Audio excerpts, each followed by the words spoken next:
नमस्कार, educational news channel पर आपका स्वागत है। कार्मिक मंत्रालय ने शीर्ष नौकरशाही में बदलाव करते हुए सचिव, अतिरिक्त सचिव एवं संयुक्त सचिव स्तर के करीब 2 दर्जन अधिकारियों की जिम्मेदारियों में बदलाव किया है। सीबीएसई, सीपीसीबी और डीडीए के नए प्रमुखों की नियुक्ति हुई है। इनमें से कई को प्रोन्नत कर नए पदों पर नियुक्तियां दी गई हैं। राज्यों से भी बुलाकर कई अफसर केंद्र में तैनात किए गए हैं। स्वास्थ्य मंत्रालय में विशेष सचिव संजीवा कुमार को गृह मंत्रालय में सीमा प्रबंधन विभाग का सचिव बनाया गया है।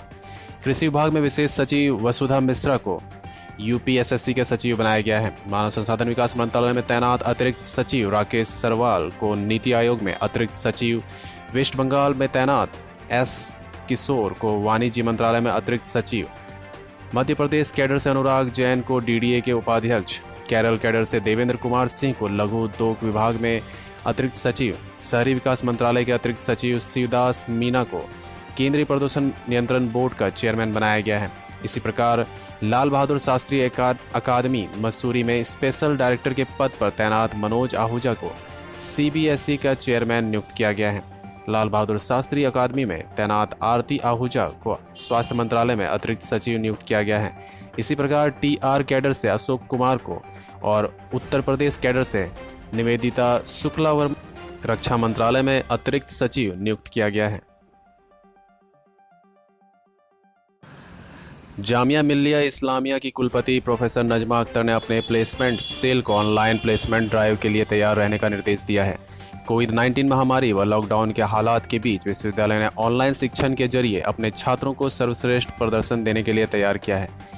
जामिया के जनसंपर्क अधिकारी अहमद आजिम ने बताया, जामिया के छात्रों को नौकरी की पेशकश करने वाली कंपनियों में सैमसंग, आरएनडीडी, Siemens, Mahindra, Comviva, Vedanta limited, NIIT, Optum United Health Group आदि शामिल हैं। इस मुश्किल घड़ी में कुलपति की देखरेख में जामिया के छात्र प्लेसमेंट समितियों के साथ विभिन्न विभागों के शिक्षक व प्लेसमेंट समन्वयक वीडियो बैठक कर रहे हैं। विश्वविद्यालय प्लेसमेंट सेल ने हाल ही में अपने प्रशिक्षण और प्लेसमेंट प्रक्रिया के लिए एक ऑटोमेशन प्लेटफॉर्म बनाया है और ऑनलाइन प्लेसमेंट ड्राइव के लिए वह अपने पोर्टल के साथ तैयार है।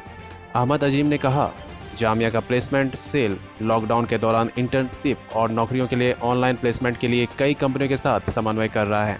इनमें अमेजॉन, डार्क फिनिक्स स्टूडियोज जैसी अन्य कंपनियां शामिल हैं। कोविड-19 महामारी के बीच एक और सबसे बड़ी चुनौती इंटर्नशिप और जॉब प्लेसमेंट को हो रही है। आम हालात में गर्मियों के ब्रेक के दौरान छात्र इंटर्नशिप के लिए जाते हैं और पास आउट बेंचों को पूर्णकालिक नौकरियों के लिए कंपनियों के पास जाना पड़ता है। लेकिन लॉकडाउन के हालात के कारण छात्र अवसर में नहीं हैं और कंपनियों के पास रोजगार भी सीमित हो गया है। वैसे अधिकांश कंपनियों ने होम मॉडल से काम करना स्वीकार कर लिया है और वे ऐसे मामलों के इंटर्नशिप और नौकरियों का विस्तार कर रही हैं। यूनिवर्सिटी प्लेसमेंट सेल ने प्लेसमेंट के पहले चरण की शुरुआत कोविड-19 से पहले अंतिम सेमेस्टर के दौरान की थी, जिसमें 52 कंपनियों ने विभिन्न स्नातकोत्तर, स्नातक और डिप्लोमा पाठ्यक्रमों के छात्रों को 257 नौकरी का ऑफर दिए।